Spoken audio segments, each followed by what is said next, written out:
Bueno, pues tiempo ya para la entrevista. Como les habíamos apuntado, vamos a iniciar conversación con David Toledo, secretario de Organización de Coalición Canaria a nivel nacional y es también diputado en el Parlamento de Canarias. David, muy buenas tardes. Muy buenas tardes. Y muy bienvenido. Muchas gracias. Nos visita a las puertas prácticamente, quedan 4 meses, pero bueno, yo siempre suelo decir que una cosa es el ritmo de la vida de las personas normales y otra cosa es el ritmo de la vida de las agendas políticas, que a ustedes el tiempo les pasa mucho más rápido que a nosotros. Congreso Nacional de Coalición Canaria, ¿en qué momento llegan ustedes, llega Coalición Canaria a este congreso? Bueno, creo que en un momento bueno para la organización, en un momento maduro, ¿no? A nivel político, a nivel del mapa electoral. En este momento el partido está en 47 ayuntamientos gobernando de 88 posibles, en 5 cabildos, en uno nos hicieron una moción de censura, o sea, teníamos 5 cabildos de 7, ahora estamos en 4, tenemos la presidencia y el gobierno de Canarias, una diputada en Madrid y 2 senadores, por lo que creo que a nivel de política, a nivel de resultados electorales ha sido un proceso bonito y gratificante en este sentido para el partido, sobre todo por donde veníamos, ¿no? Tuvimos 4 años en la oposición, donde nos sacaron de todas las instituciones posibles, recuerden todos aquellos pactos antinatura, donde pactaban el Partido Popular con el Partido Socialista, el Partido Socialista con Ciudadanos y Podemos, y a lo largo y ancho de toda Canarias se nos fueron haciendo mociones de censura con la única razón de sacarnos las instituciones. No había ningún proyecto de país, no había ningún proyecto insular, ningún proyecto municipal, pero había una razón: erradicar a Coalición Canaria de todas las instituciones. En ese momento el partido se armó, renovamos los liderazgos en el anterior congreso, que fue en la pandemia, lo recordamos todo, que lo hicimos online, y empezamos a hacer política, empezamos a ir a la calle, empezamos a propusimos al gobierno de Canarias más de 500 medidas, más de 18 documentos, y todo ese resultado, ese trabajo de la organización, pues nos ha llevado a este momento en el que estamos ahora, y ese es el contexto de cómo llegamos al 8º Congreso. ¿Y cuáles son los principales retos que se van a marcar? Bueno, el Congreso en este sentido tiene 3 ponencias. La primera es los estatutos que toda organización política debe tener, que debe de aplicar. Hay organizaciones políticas a las que el Tribunal de Cuentas los ha sancionado, les ha borrado el nombre, les ha puesto sanciones económicas. En este sentido, llevamos ya 4 años seguidos en donde Coalición Canaria saca un sobresaliente a nivel de transparencia, publicado por el Tribunal de Cuentas. El PNV y Coalición Canaria son los partidos políticos que mejor hacen las cosas en todo el Estado español. Eso sale en los informes anuales del Tribunal de Cuentas. Después está la ponencia identitaria. Nosotros en este caso aquí queremos hablar o ensanchar el marco de encaje de Canarias tanto en la Unión Europea como en el Estado español. Si bien somos una región ultraperiférica, en la Unión Europea, reconocido mucho antes por la Unión Europea que por el Estado español, queremos ahondar en el Estatuto de Autonomía del 2018 y queremos que la misma figura, el mismo reconocimiento que tenemos en la Unión Europea esté también anclado dentro del ordenamiento jurídico español. Y por último es la de impulsar la sostenibilidad, que creo que estamos viviendo unos momentos en Canarias donde esta ponencia tiene mucho peso, ¿no? Aquí hablamos del reto demográfico, hablamos del crecimiento poblacional en Canarias, que por ejemplo en los últimos 15 años ha crecido casi en 500.000 personas. Creo que aquí hay que hablar seriamente de lo que está pasando en esta tierra, pero es que también a la misma vez en Canarias hay despoblación. En El Hierro, en La Gomera y en La Palma el decrecimiento está siendo también muy acentuado, por lo tanto esas son las 2 realidades de Canarias. También hablamos aquí de la vivienda, hay una crisis habitacional en Canarias que el gobierno de Canarias pues está poniendo medidas, pero es que hay que resolverla, o las crisis hídricas o la crisis de movilidad que también tenemos en las 2 grandes islas a consecuencia de ese experimentado y acentuado crecimiento. Es decir, es un momento donde el partido va a reflexionar sobre los marcos conceptuales, sobre las ideas y sobre las medidas que necesitamos impulsar para planificar la Canaria de los próximos 5 o 10 años. Y en ese dibujo que ha hecho antes acerca del músculo con el que Coalición Canaria llega al Congreso, ha citado la representatividad, naturalmente, de los cargos públicos que tienen. Uno de los retos importantes es aumentar la presencia en Madrid. Digo porque probablemente es el mayor talón de Aquiles que tiene ahora mismo Coalición Canaria desde hace ya algunas legislaturas, y cada vez se está demostrando más necesario el peso de los nacionalismos a la hora de pues negociar determinadas cuestiones en Madrid, que luego hablaremos, ¿no? La agenda canaria, movimientos migratorios y demás. Pero ¿es ese uno de los principales objetivos? Por supuesto, uno de los pilares básicos en este y en todos los congresos anteriores, pero en este sobre todo, es ampliar la base nacionalista.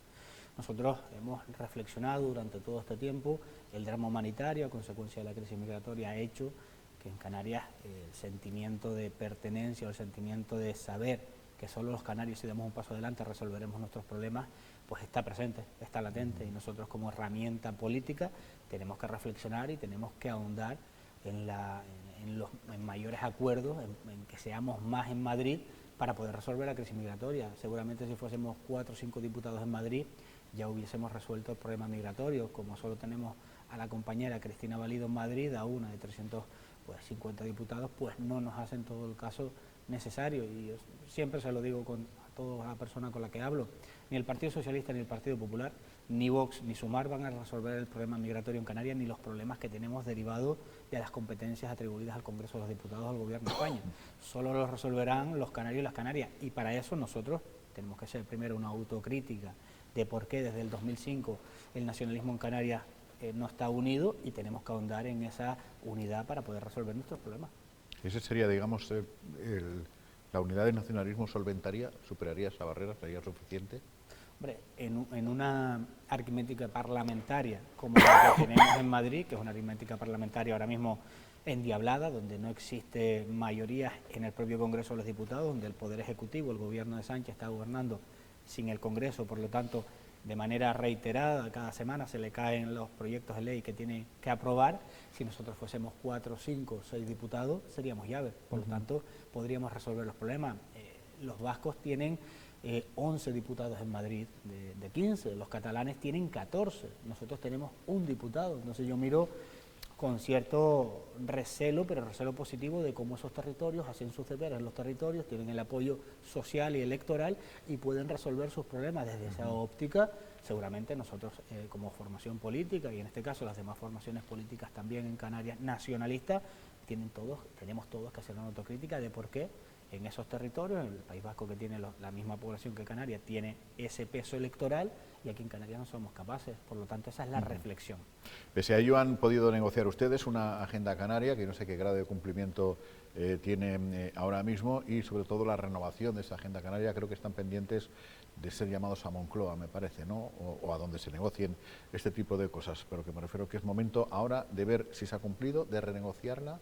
Y en todo caso, ¿qué debería incluir esa agenda canaria? A ver, nosotros firmamos una agenda canaria primero con el Partido Popular, cuando Alberto Núñez Feijóo se presentó a la investidura fallida, y después negociamos la misma agenda canaria con el Partido Socialista cuando Pedro Sánchez se presentó. En ambas dicen exactamente lo mismo, y ambas está aprobada por las dos fuerzas políticas. ¿Se ha desarrollado y se ha cumplido la agenda canaria?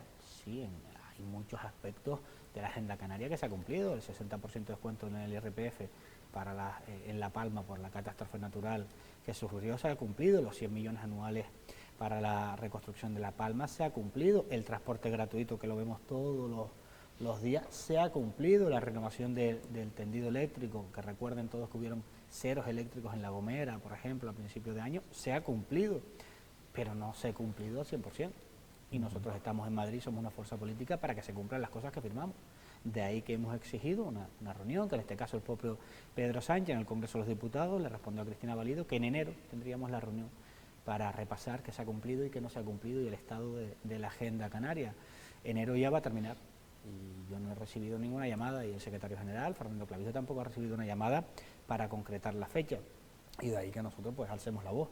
O se concreta la reunión y vemos en qué punto está la agenda canaria, o con Coalición Canaria que no cuenten para los presupuestos del 2025. Claro, sin embargo, yo no sé, claro, la política son negociaciones, son pulsos, son mensajes, son tiras y aflojas, pero no sé hasta qué punto es estratégicamente recomendable forzar la máquina cuando tenemos a las puertas la resolución de un problema inmenso, que es el de la redistribución de los menores migrantes. Aprovecho para preguntarle, ¿parece que estamos más cerca que nunca de que se pueda llegar a un acuerdo? Yo tengo la esperanza, ¿no? Es decir, y nunca la he perdido, a pesar de todos los traspiés que han ido poniendo unas veces el Partido Socialista, otras veces el Partido Popular. No voy a justificar los comportamientos irresponsables de ambos. ¿Los ponen en el mismo plano? Por supuesto. Los dos tienen el mismo grado de responsabilidad. Sí es cierto que a lo mejor el Partido Socialista, yo diría que tiene un poco más, porque al fin y al cabo es el que gobierna, y si tú gobiernas debes tener la mayoría para aprobar las cosas. Pero en una situación de un drama humanitario, una situación de crisis, una situación donde han llegado en el 2024 47.000 personas, donde han fallecido 9.700 personas, que sepamos, intentando llegar a las costas de Canarias, no me vale yo gobierno, yo no gobierno, esto es responsabilidad, no, porque miren, al fin y al cabo el Partido Popular es un partido que ha gobernado en muchas ocasiones en España, es un partido que aspira a gobernar el Estado español, por lo tanto tienes una responsabilidad intrínseca, la misma que tiene el Partido Socialista. En un momento de tanta desesperación para Canarias como el que estamos viviendo con la crisis migratoria, creo que la política la tienen que dejar a un lado. A mí no me vale que cuando se hable de migración en el Congreso de los Diputados, las respuestas sean Ayuso, Begoña, Tomás, el otro, porque al final eso responde a tacticismo político de los dos, a desgastar el rival. Los dos han encontrado, a mi parecer, un nicho electoral, un nicho de gusto en los mensajes que vierten sobre la migración. Partido Popular porque quiere controlar la frontera y que aquí no venga nadie, y tienen esos relatos. El Partido Socialista porque dice, pues tú no lo aprobaste cuando llevé la proposición de ley al Congreso, a sabiendo que no tenía las mayorías de sus propios socios como Jung. Es decir, los dos están en una guerra, a mi juicio, infantil, egoísta y poco responsable con lo que está pasando en materia migratoria. Porque no estamos hablando de subir o bajar los impuestos, de ser más progresista, más liberal, más conservador, más comunista. No estamos hablando de eso. Estamos hablando que han muerto casi 10.000 personas, que han cruzado el mar 47.000 personas, que en diciembre o a principios de enero, cuando estamos en plenas Navidades, llegó una mujer dando a luz, pero es que también llegó un niño de 15 años con un hijo de 1 año. Es decir, esto no responde a la política, responde a la sensatez como humanos, como sociedad avanzada y evolucionada que parece o que decimos que somos, pero la política está dejando mucho que desear en Madrid. Pero estamos más cerca que nunca de llegar a una solución y, en todo caso, ¿cómo? Porque, claro, las decisiones políticas deben de sustentarse sobre pilares firmes. Hablaba de decir, no, si no llegamos a un acuerdo, que apliquen el decreto ley. Pero es que el decreto ley tienes que corroborarlo, si no me equivoco, en el Congreso de los Diputados, y si no lo corroboras, sus efectos decaen en 30 o 60 días o algo así, ¿no? Por eso mismo el presidente del Gobierno de Canarias ha hecho el trabajo que no le corresponde. Ha ido a negociar con el Endacari del País Vasco, ha ido a negociar con Miquel Noguera, portavoz de Junts, que es un trabajo que tiene que hacer el Gobierno de España, el ministro Torre, porque son ellos los que gobiernan en Madrid, las competencias son de ellos, y el presidente ha negociado con los dos un decreto ley, lo ha negociado. Y ambas formaciones le han dicho que sí. Por lo tanto, si el Partido Socialista lleva ese decreto ley, esa propuesta, no va a decaer porque tiene el apoyo de Junts y del PNV, cuestión que ya ha hecho Canarias, que ya ha negociado previamente. ¿En qué momento estamos ahora? Esta semana el decreto ley, que ya estaba aprobado o se supone consensuado por los servicios jurídicos de Canarias y del Ministerio de Política Territorial, de Migración, de Infancia, de los 6 ministerios implicados, han dado el visto bueno.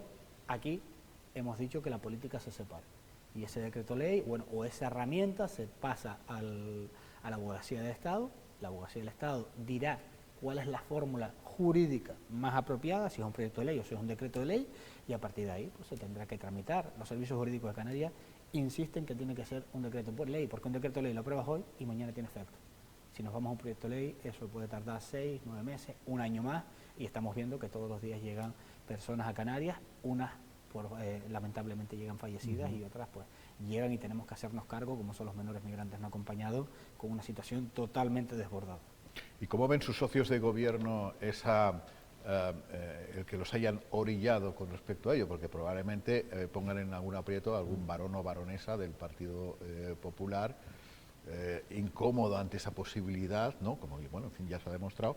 Y yo no sé exactamente qué podría decir en ese sentido el Partido Popular. ¿Los han sondeado a sus socios de gobierno en Canarias? El Partido Popular de Canarias está con la postura canaria, porque cuando se va a Madrid a negociar, se va a través del Pacto Canario de Migración en Canarias. Es decir, se reúnen todos los partidos políticos con representación en el Parlamento de Canarias, se evalúa, se consensúan los documentos y se va, el presidente de Canarias cuando va con el apoyo de todos los partidos políticos. Es decir, que cualquier voz discordante de los varones o baronesas del Partido Popular Nacional serían contrarios al criterio de Manolo Domínguez o del Partido Popular Canario. Por supuesto, Manolo Domínguez lo ha dicho públicamente. Es más, mire que he criticado la actitud de manera dura del Partido Popular, me parece muy irresponsable cuando se levantaron de la mesa de negociación sin ningún criterio, porque tú en las mesas de negociación discutes, te enfadas, haces lo que quieras, pero tú no te levantas hasta que haya un acuerdo.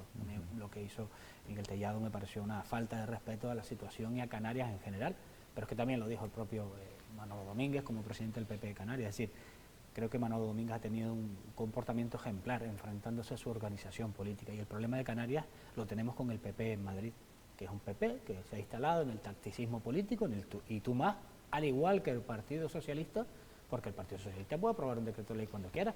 Nunca le ha pedido permiso a nadie para aprobarlo. Es más, Sánchez lleva negociando los últimos 5 años, seguramente no, sin mayorías estables en el Congreso de los Diputados, y todo lo que se ha hecho ha sido por decreto de ley, independientemente que después no se lo convaliden o no, pero lo ha hecho. Y en este caso no lo están haciendo. ¿Por qué? Porque los dos partidos, el PSOE y el PP, se sienten cómodos en este tacticismo político para desgastarse el uno a otro.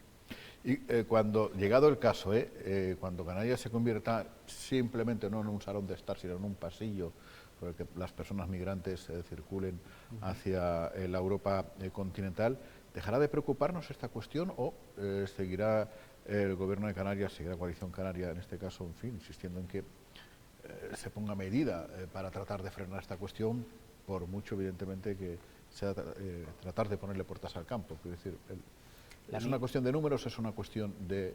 No, es una cuestión de conocer en qué mundo estamos, ¿no? Y la migración no va a parar.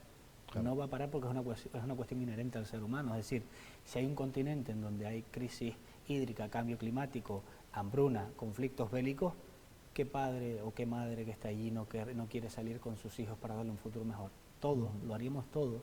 Por lo tanto, es una cuestión que no va a parar. De ahí que nosotros lo que siempre hemos dicho es que esto se tiene que regular, que se tiene que normalizar, que no es un problema de Canarias, que es un problema de España y de la Unión Europea.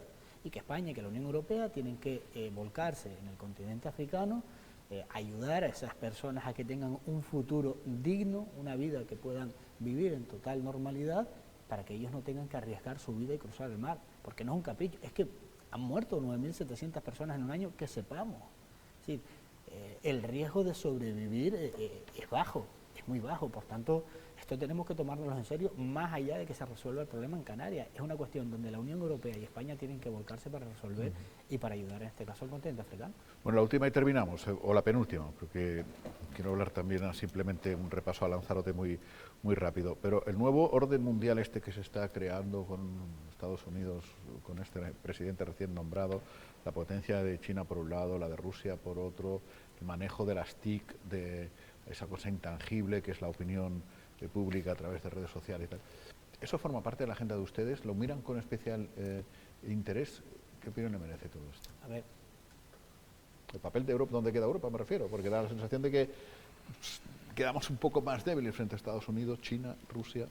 A ver, es evidente que estamos ahora ante un nuevo orden mundial, parece ser, que a mí personalmente me preocupa. Me preocupa mucho lo que está pasando en determinados puntos del panorama internacional en cuanto a la política. Me preocupan los discursos en Argentina, me preocupa la narrativa en Estados Unidos, me preocupa la narrativa y las acciones en Rusia, me preocupa también los posicionamientos y los comportamientos en Venezuela. Es decir, parece que se está erosionando los pilares básicos de una democracia y de los estados de bienestar en determinadas sociedades que parecían que eran modernas, evolucionadas y sensatas, y que todo eso se puede trasladar, porque las redes sociales tienen muchas cosas buenas y han tenido cosas malas. Las cosas malas que ahora vemos comportamientos, discursos y narrativas en todos lados, y me preocupa que todo eso pueda también erosionar la democracia, por ejemplo, en España, que se está erosionando por comportamientos políticos, pero tenemos que tener cuidado, ¿no? Es decir, yo soy una persona joven y en mi círculo de amistades, en mis círculos familiares, insisto en los mensajes de ver un mensaje en un atril de un señor haciendo determinados símbolos no es gracioso. Me parece peligroso, me parece muy peligroso. Y ante eso, los jóvenes, los que venimos ahora, porque nos ha tocado dar un paso adelante, tenemos que combatirlo. Y tenemos que combatirlo no con más ruido, no con más insultos, no con más crispación, sino con sensatez, con historia, con conocimiento, sabiendo lo que ha pasado y sabiendo dónde tenemos que ir. Las modernidades de los discursos de ahora a mí no me gustan y me parecen muy peligrosas. Bueno, la última, ahora sí, los pactos en Lanzarote, que le son a ustedes con el Partido Popular. Todo funciona bien, todo está normal. Últimamente, estos últimos días, algunas conversaciones con respecto a Teguise. Con el Partido Popular tengo pactos en Canarias a nivel general, tanto a nivel de Canarias en general, a nivel de cabildos y a nivel local. Rifirrafes en los pactos a diario tengo en cualquier municipio de Canarias. Si le digo lo contrario, pues le estaría mintiendo. Los pactos son dos partidos políticos distintos que se unen en base a un programa electoral para gobernar en ciertas instituciones. Unas veces me salpica la marea en Santa Cruz de de La Palma, otras veces me salpica en Arrecife, otras veces me salpica en Santa Cruz de Tenerife y así sucesivamente, pero es normal. Son dos partidos distintos, pero todo se va solucionando. ¿Cómo? Pues dialogando. Para eso está la política, para dialogar sobre los problemas y darle estabilidad a los ayuntamientos, porque las personas que viven en esos municipios necesitan estabilidad y que las cosas vayan bien. En fin, pues aquí lo dejamos. David Toledo, muchísimas gracias. Muy buenas tardes. Muchas gracias a ti. Enseguida estamos ya con la tertulia con la que vamos a rematar, como cada día, hacemos la propuesta de la jornada. No se vaya muy lejos.